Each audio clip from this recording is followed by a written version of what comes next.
Well, hello all you wonderful people out there in YouTube land, and welcome to the Texas Special YouTube channel. For this O-Gauge product review, we are going to take a look at this MPC era Lionel 027 Arm & Hammer reefer.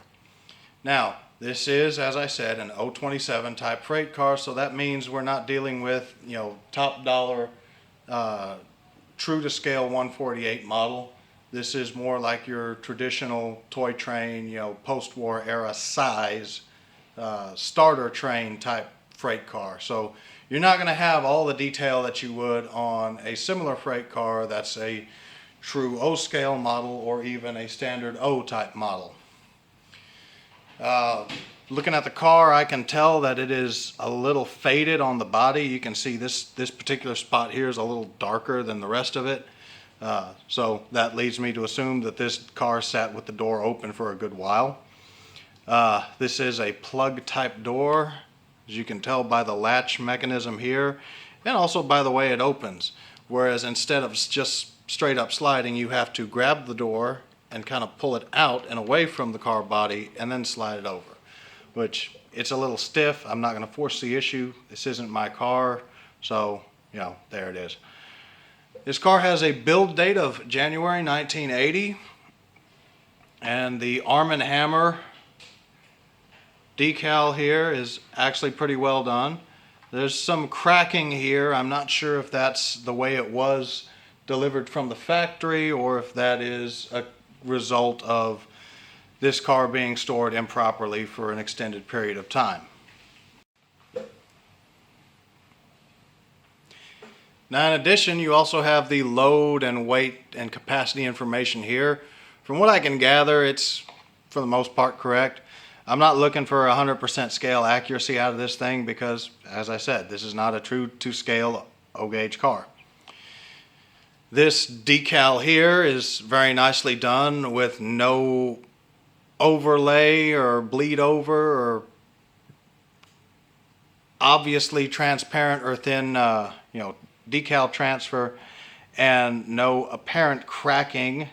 They did a very good job overall at applying these decals, whether it's actual decals or paint, I'm not sure. They look like decals, over the ridges of the side of the car, which simulate a wooden body.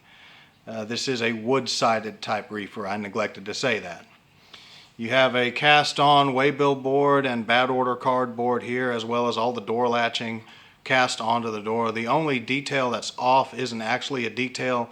It's this little handle here, this little nubbin here, so you can grab the door and pull it out away from the body of the car to actually open it. You've got some nice rivet detailing along the top edge of the body where the roof meets the side of the car and the ends of the car, as well as cast-on grab irons here and here, and a cast-on full-height ladder here. The trucks are your standard roller-bearing plastic trucks with plastic magnetic operating knuckle couplers. These are the thumbtack style operating knuckle couplers that you're so used to seeing from Lionel if you've been in the hobby for more than 5 minutes. Looking at the B end of this car, we see the only separately applied detail on this car, the handbrake wheel. You see the handbrake, you see all the brake apparatus in the right spot, a cast-on waybill board, cast-on grab iron here, cast-on full-height ladder. No polling pockets, however, in the corner of the frame. You do have some nice little rivet detailing here. It's kind of hard to see.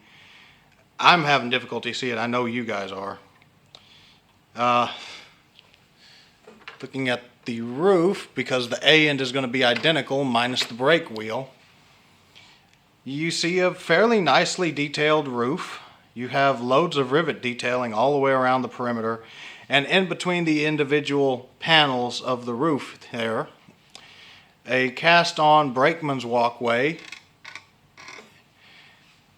with corresponding grab irons cast onto the walkway that match up with the locations of the full height ladders on the opposing corners of the car. Now, as I said, all the details on this roof are cast on. There are no separately applied details, and the only separately applied detail on this car is the handbrake wheel. If we look at the underside, you will see tanks that are not correct for a wood-sided reefer. Those are like diesel tanks and like water tanks for the generator coolant, or what have you. You have a very loosely implied and poorly represented emergency and service reservoir. And you have a very loosely and poorly implied brake piston here. And you have just some very minimalistic car frame detailing on the underside of this car. But as I said, this is not a true to scale 048 car. This is a traditional Lionel 027 type freight car. And you can see here a little bit better the thumbtack, as I like to call it, on either end for the operating magnetic knuckle couplers, which are designed to be used in conjunction with a Lionel magnetic uncoupling track section or similar product. And of course you have the manual uncoupling tab right here on the side of the coupler on both couplers. Now, because this is an 027 type freight car, that means that the minimum radius this can operate on is, you guessed it, ladies and gentlemen, and everything else in between. It is 2024. I do have to cover my bases. 027. There is not a single piece, or excuse me, track system on the market that this will not run on. You can run this on pretty much any curvature that is commercially available. So if you find one of these at a train show, or you have one of these in your collection, you are sitting pretty. You'll be able to run it on pretty much anything. Now, as you can tell from the background, if you've been watching the channel for a little bit, you know that we have this thing sitting on the O-gauge model railroad at the TexLa Model Railroad Club here in Orange, Texas. So we're going to fire this thing up. I've got the Lionel Erie Lackawanna RS3 on the railroad, along with a short mix of cars for a train that I've put together. And we're going to run this thing around and see how it handles these not super rough, but definitely not, smooth as glass track joints on this layout.